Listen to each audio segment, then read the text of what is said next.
é preciso estar preparado, porque grandes responsabilidades exigem grandes treinamentos. Treinando para... Cheio de cirurgia no joelho aqui, ó. O que você tem aí? 2 cirurgias de ligamento cruzado anterior nesse. Nossa! Uma cirurgia de ligamento cruzado anterior nesse, tudo jogando bola. E tem também uma cirurgiazinha aqui de... Rompi todos os ligamentos do ombro aqui, mas tá 100% zerado já. Então tô pronto para a próxima. Talvez você seja inquebrável. Inquebrável. Inquebrável. Vamos fazer hoje então treino de superiores. Pode ser peito. Bora, começar aí. Peito e bíceps. Vambora. Vamos começar aqui num banco clássico de supino, por favor, sente-se aí. Isso aqui é bom que não dá para ver qual é o peso, né? Mas essa máquina é bem confortável, principalmente levando em consideração as lesões que você já possui no ombro. Por falar em consideração, o que eles pregam ser tão crucial para a prevenção da articulação das rotações internas no cabo, parece que dessa vez o treinador esqueceu. De qualquer forma, esse exercício é totalmente desnecessário. Posso chamar de você? Você, por favor. Tá. Sempre mantém suas escápulas presas, ó. Pressiona elas contra o banco, assim, ó. Junta as costas e nunca afasta. Tenta manter esse eixo sempre fixo, só movimentando o cotovelo que... Na verdade, o movimento é no ombro, não no cotovelo. Lembra? A adução horizontal é movimento no ombro, não no cotovelo. O cotovelo ultrapassou a linha dos ombros. Tá errado? Não que seja errado, mas na maior parte dos casos é contraindicado, uma vez que quem paga o pato são as estruturas passivas, tendões e ligamento. O ombro é de vidro? Não. Assim como o ligamento não é um cabo de aço. Lembra? Uma hora dá ruim. Realmente no caso dele que é cheio de lesão, não arriscaria. Poderia aplicar um supino no chão para que ele tivesse uma melhor propriocepção do movimento. E se você me relata a sensibilidade das mãos, eu vou falar para você colocar a mão no fogo para confirmar essa sensibilidade?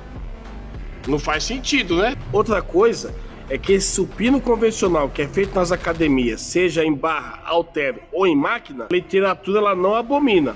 Porém, existe uma tendência que pode causar uma rigidez torácica. De forma holística, se uma área do corpo ficar muito rígida, a outra área fica muito móvel, para compensar essa parte rígida, pensando no corpo como um todo. Se excluir o supino, não, adotar outras estratégias para implementar o seu treino de peito. Tudo bem? Se você for fazer, eu vou pedir só um pouco mais de controle. Mais devagar, né? Um pouquinho mais devagar, mas... Doente de amor, vou correr remédio na vida noturna, garão da noite, uma boate aqui na zona sul. Parece até algo bobo, mas não é. Lembra? Você deve mostrar a execução para o aluno, não falar para ele fazer lento. Lento é algo subjetivo, uma vez que ele não sabe a cadência. É 3 segundos para descer? É 2? É 4? Quanto tempo que é para subir? Você deve mostrar para o aluno a cadência. Tempo de execução, a cadência. O aluno não é adivinho, ele não sabe. Falar para fazer mais lento é algo totalmente subjetivo, ele não sabe.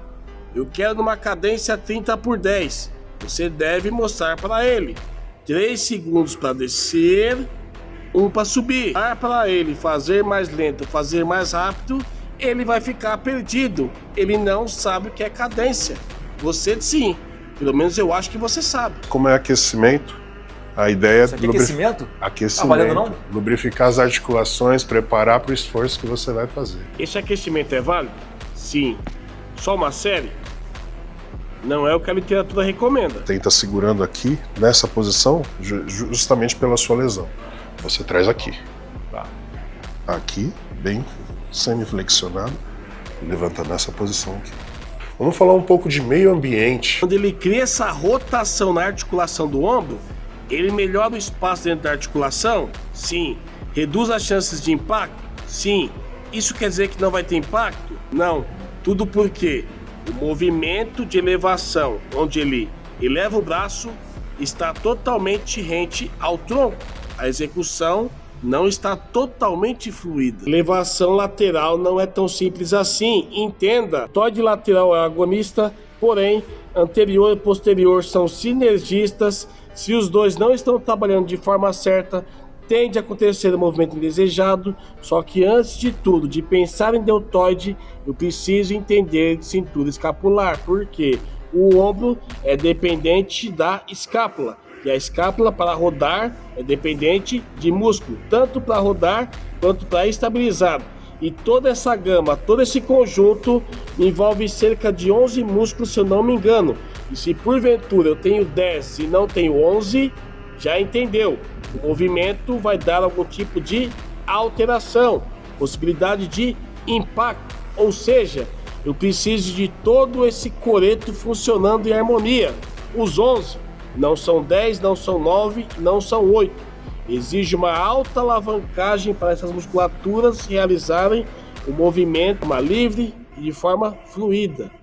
Por isso que exercício não é interessante para um aluno iniciante. Todavia, se você está com raiva do aluno por algum motivo que ele te fez raiva, aí se você quiser passar para se vingar dele, aí você já sabe. Falar em elevação, ele foi submetido ao exercício de crucifixo, que a lógica é a mesma. Uma alta alavancagem da musculatura estabilizadora até o ponto da carga. Uma alta exigência. Esses exercícios de uma alta alavancagem, de um alto torque, não é interessante para o aluno. Ele foi submetido ao aparelho, porém, não foi visto ele fazendo execução. Isso mostra que ele deve ter sentido algum tipo de dor, porém, o vídeo não foi a público. Entende isso? É um compromisso meu também com o pessoal do agro, de ouvir essas demandas todas aí e garantir que eles voltem a ser o nosso orgulho, que são o agro nosso orgulho mundial. 4, 5, 6, 7, 8, 9, 10. Agora, pra gente poder encerrar aqui. Doente de amor, o correr remédio na vida noturna. No final do vídeo, e a melhor parte é essa, lembra? A cereja do bolo. Vamos lá. Lembra que na elevação lateral, ele abriu espaço na articulação, rodando os ombros para fora. Agora, nesse exercício, por se tratar de exercício avançado, onde exige uma alta flexibilidade da articulação, quando falta esse nível de flexibilidade, é o que 99% dos treinadores no Brasil não sabem. Essa falta de flexibilidade que eles ficam discutindo. Ah, o cotovelo é para dentro, cotovelo é para dentro. Não, o cotovelo é para fora. Não, abre, não, fecha. A ideia não é essa. Eu preciso entender se esse alto nível de flexibilidade não irá alterar o posicionamento da articulação do meu ombro. Lembra o que eu falei? O cotovelo é a consequência. Enquanto você não estudar e não tiver um olhar clínico, vai ficar batendo a cabeça. Enquanto tiver um pensamento de fisiculturista de olhar só a musculatura se importando com o tríceps, a cabeça longa, e esquecer a condição da articulação do ombro, é o ombro do aluno que paga o pato, não é o seu, meu amigo. Entende? Então, uma vez que eu faço uma rotação externa no exercício, todavia aqui a compensação ocorre, a elevação do braço, às custas de uma rotação interna, em um exercício, no exercício anterior, eu liberei espaço. No exercício seguinte, eu fechei o espaço. Eu coloquei a minha articulação numa condição onde ocorre o pinçamento dentro da articulação. Isso é, nadou e morreu afogado. Não adianta. E é esse que é o problema do fisiculturismo. Ele só enxerga o músculo.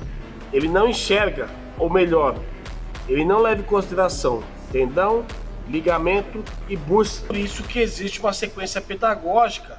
O aluno tem encurtamento, tem limitação, então começa com esse. Depois que ele progredir, aumentar a flexibilidade para que não haja compensação na articulação, a gente passa para esse, e passa para esse, e para esse. Não, mas na musculação a gente já começa com esse. O último da progressão do exercício. Então, como fosse um carro, 1.0, 1.2, 1.4, 1.6, 1.8, 2.0. Não! O aluno hoje em dia ele parte do 2.0, sendo que nem 1.0 ele não domina, mas ele já é inserido para dirigir no 2. Entende isso? Como é grave? Mas o problema é que o seu professor de estimação, ele não entende o que é sequência pedagógica, ou seja, você começa com o carro 1.0, depois 1.2, depois 1.4, 1.6, 1.8, depois o 2.0. Não, os caras estão te colocando no 2.0, sendo que você não passou nem pelo 1.0. Estão te colocando no 2. Depois que você pega o poste, a culpa é de quem? A culpa é sua. Porque você partiu do 2.0, não do 1.0. Esse foi se aprimorando para chegar nesse nível. Não, você já foi condicionado, submetido a esse nível, por mais que não tivesse condições.